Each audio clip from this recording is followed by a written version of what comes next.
Welcome back everyone to another tutorial, and this is going to be on a kind of a bass which I would call xKore, but it could equally be getter or getter or getter.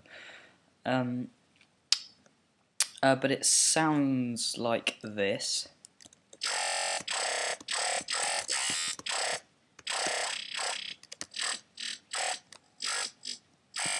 And I also got this thing. So yeah, that's what it sounds like. And I put a post on my Facebook a while ago saying I'd make this, and I labelled it as this bass coming up. That bit just there.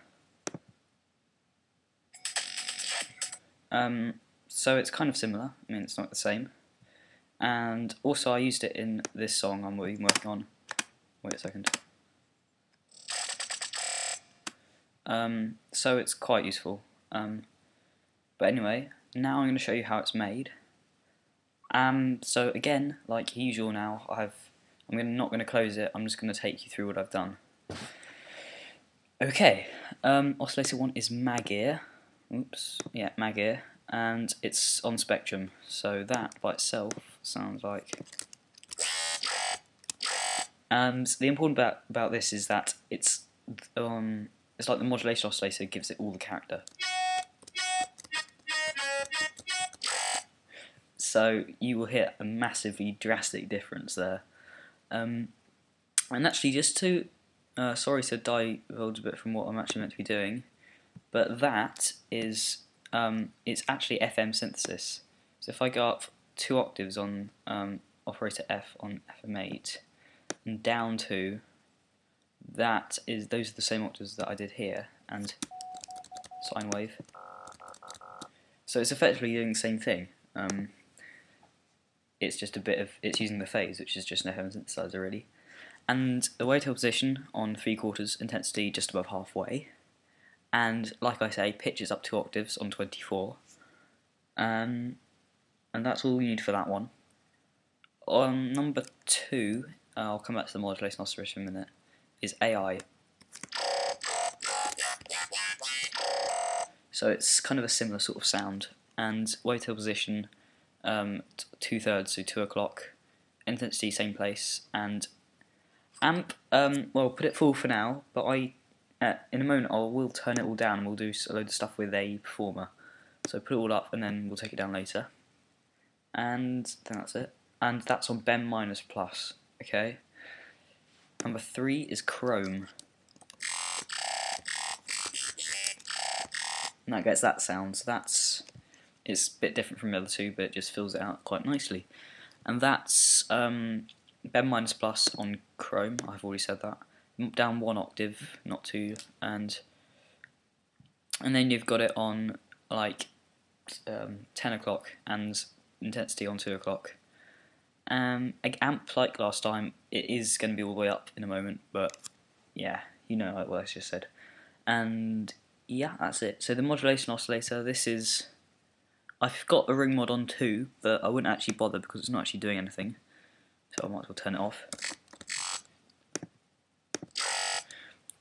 Phase is doing something, in fact it's doing quite a lot, so put that on 1, which was what we set up earlier with the 24, and put it all the way up. And at this stage, make sure that your pitch is at minus 24, because if it's not, you just don't get it sounding nice. And I know it to 36 either, because that's too low. But it's frequency modulation, really. Anyway, position is on 3, and that is on a quarter, I think. Okay, so those are your oscillators. That's longer than it should have done. But then some feedback will be used later on, but with the performer. So amp is actually all the way down at the moment, and will go up later, but make sure it's turned on. Important bit's the sine shaper, because when it's turned off you get this. So clearly the sine shaper is completely vital. So yeah, put one on. Dry wet almost all the way up. It might as well go all the way up. And then for now, put the drive on 10 o'clock. But again, this 7 performer is going to be doing all the work later on. And the second insert is the cool effect I showed you when I was previewing it. That's not really coming through now. But I might, if I can be bothered, I'll show you it again later on. In fact,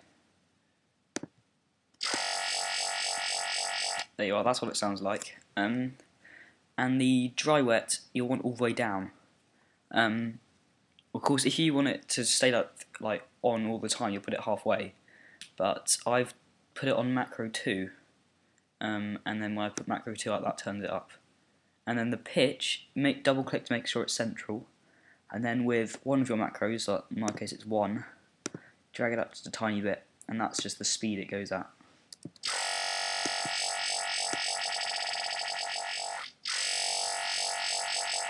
So yeah, and that's the frequency shift.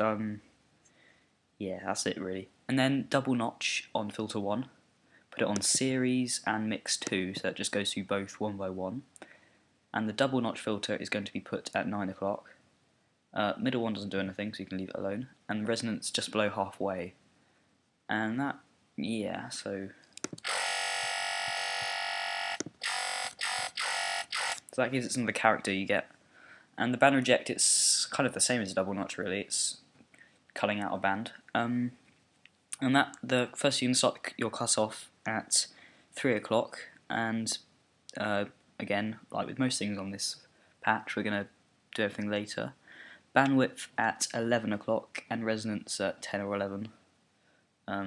Yeah, somewhere around there, you can see anyway. Okay, classic tube in effect 1, dry wet just above halfway. And for now, put your drive at 10 o'clock. I don't even need to say what we're going to be doing to it later now, I've said it so many times. Dimension expander just above halfway, and size is just above nothing. And finally, well not finally, there'll be more, is your EQ. Your high shelf, just boost it a bit, not that much. Frequency, start it at about 2 o'clock. Boost just below halfway, and low shelf all the way up. And right, now we're getting on to first make sure you're on restart via gate. Because if it's not, you just won't get the clarity. And then you need to get these kind of similar settings, because if I'd put them all, it sounds different. So just make sure they're exactly the same place. You want your oscillator 1 to be just above 180. It's hard to say exactly. Just get it close, because it doesn't actually matter that much. And then with your modulation oscillator, somewhere just below 270. That's good enough. Doesn't have to be close. Well, really close. And then the voicing, and you want 3 voices on this. And mono rotate and legato triller, so you can play. So you can kind of trill notes, that's what it means. And pan position's been stuck all the way up, although it doesn't actually do anything. I'm not quite sure why it doesn't. It's probably because it's all restart via gate and everything, but I'm not even sure. Okay, so now I've got all the settings to start with out the way. Now we're going to go on to that Performer 7 I've mentioned so much. And I'm using it as an envelope, but it's a better way of doing it, because well, I don't know, it just is. And so first of all, turn on your sync and your restart, and then go on your load curve thingy. And the first curve you're going to use is this one here, sort of the upward exponential curve thing. And then basically for the rest of it, you're just going to max it out all the way. And then last thing I did just was drop it back down again, but that's just so it starts nicely again. And that's all you need for your curve. There's none of this X fade rubbish. And did I mention you have to have it on an 1/8? I don't think I did. Yeah, well I have now. And then now we get onto all the actual modulation stuff. So grab your crosshair and put it on the amp on all 3 of your oscillators, and then just drag it all the way up. So yeah, if you did what I just said earlier and start with them up, make sure you put them down again, and nothing there. Yes, and the feedback, like I said, put it on the feedback and drag it up till, well, post A, where that little marker is. Again on the sine shaper with the drive all the way up, and then you'll get the well, yeah, you can just hear what just happened there. Yeah, and then the double notch, and this you put on the cutoff and drag it up to kind of midpoint between T and O. And again on the band reject, put it on the cutoff and drag it down to about 10 o'clock. It shouldn't matter too much exactly where you are. Oh, there is something on the classic tube. Put it on the drive and put it to a core, 3/4 actually. Nothing there. And then here you'll want to put it on the frequency and the boost.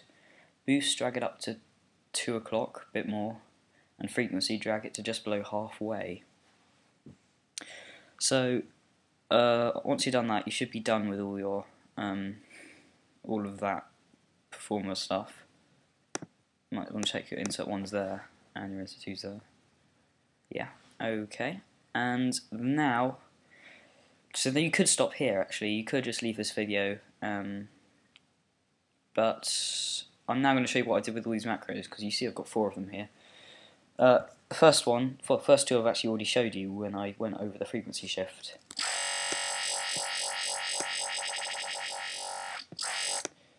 Okay, so yeah, dry wet, just make sure one of them takes to halfway, mine is 2 and it's labelled amp, and the other just a tiny bit which does the speed, and I've already said that so I'm not going to go into any more detail. Macro 3 here, I've labelled pitch, and that goes on to all of my oscillators, including the modulation one, and they all go up to 24, so they all sound in unison.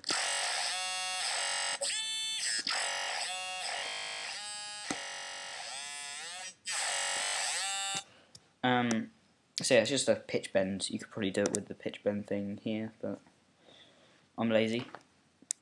And then the last one's called custom, and that is purely on the amp of the performer, and it just allows you to take down the amp so it doesn't quite go so high.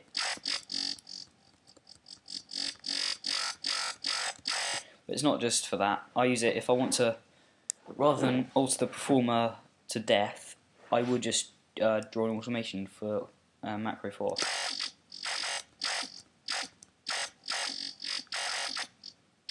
Because if I go onto the one that's on my project that's currently open, you'll see on the Performer 7, the curve, I have actually altered it a lot. And if I was going to go any more complicated than that, I would actually just use automation. And well, it's double speed, that's the only other thing that's... but yeah, and then back onto this massive. Yeah, so I'm just scanning over for whatever I have missed. Like worth mentioning, put 2, which is on the amp, onto the high shelf, and that's just because if you don't, the frequency shift actually does take away some of the high end you get. So if you bring that up, it doesn't mean it compensates for the high end you lose out on, as far as I remember. But it's not like it's that vital. So I think we're pretty much done with that.